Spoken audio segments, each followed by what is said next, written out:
Hey everyone, welcome back. So today we're diving into a highly requested book review summary, and honestly, we're looking at an absolute paradigm shifter. We're talking about Drive by Daniel Pink.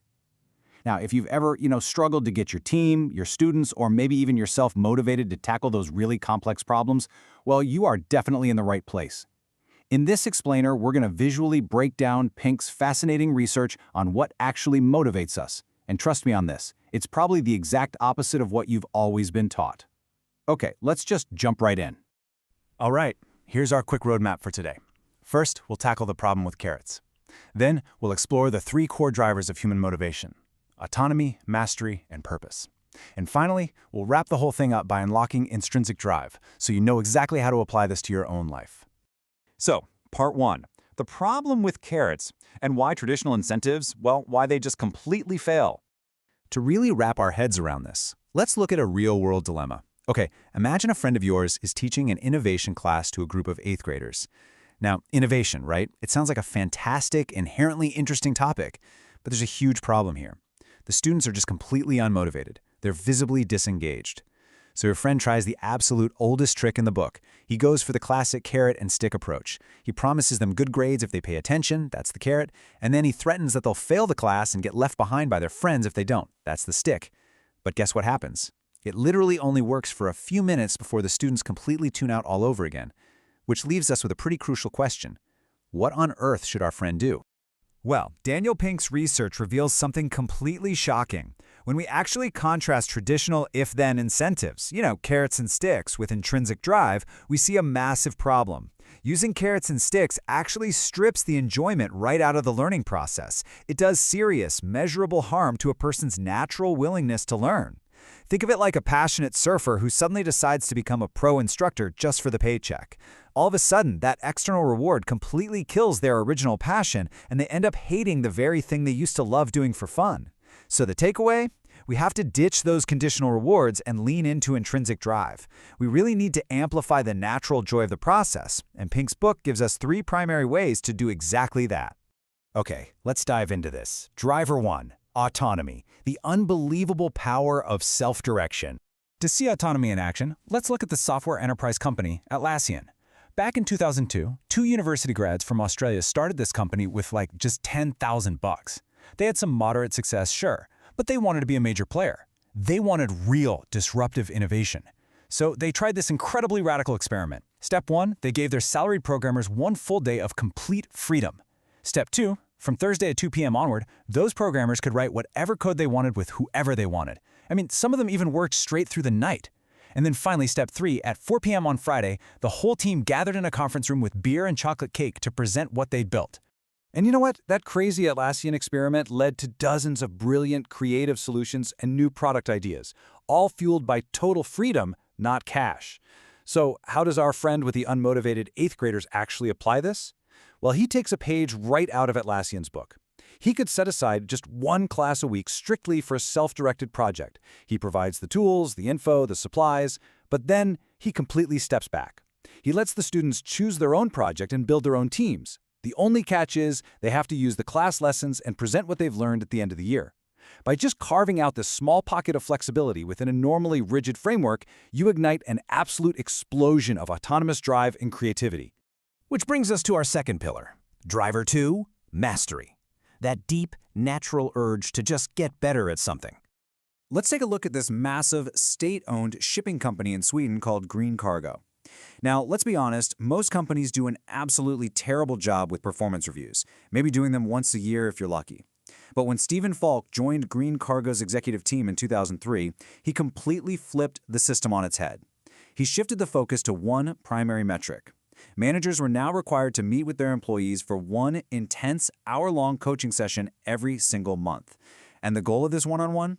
It wasn't to grade them. It was literally just to find out if the employee was feeling overwhelmed or underwhelmed. Now, what's really interesting about this is the core objective of those monthly meetings. They were trying to craft what's called a Goldilocks work assignment. Yes, just like the fairy tale. It's a task that isn't too hard and it isn't too easy. It's just right.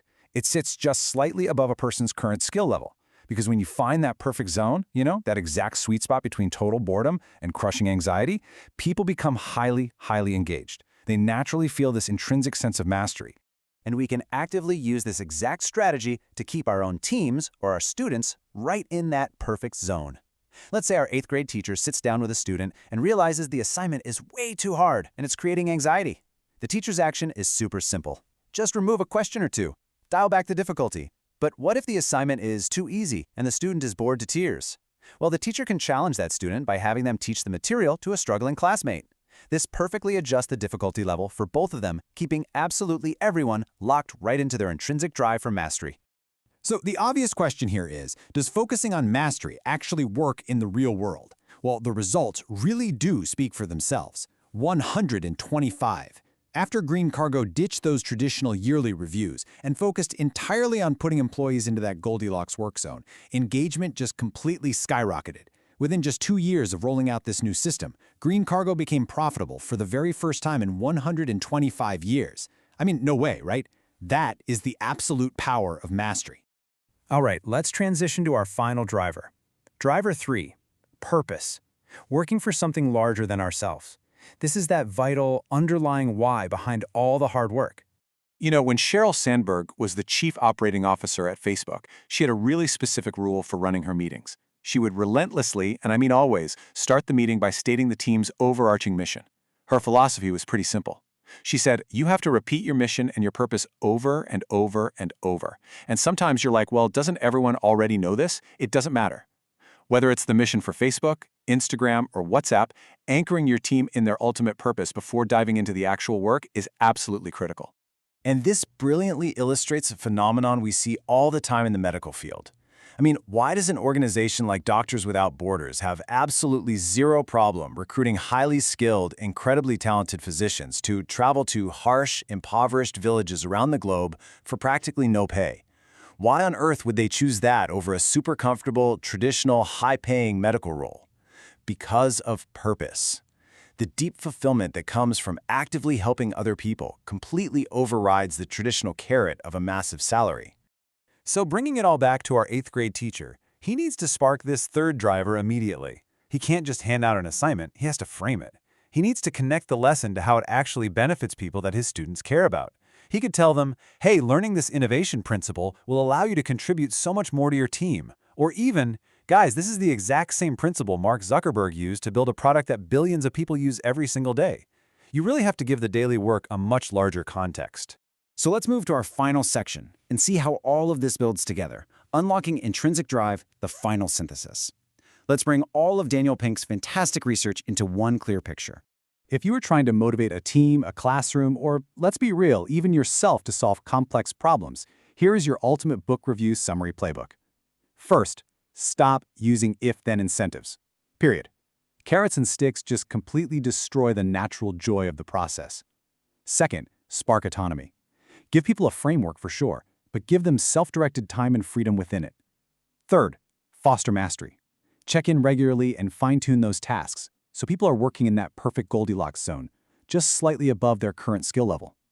And finally, ignite purpose.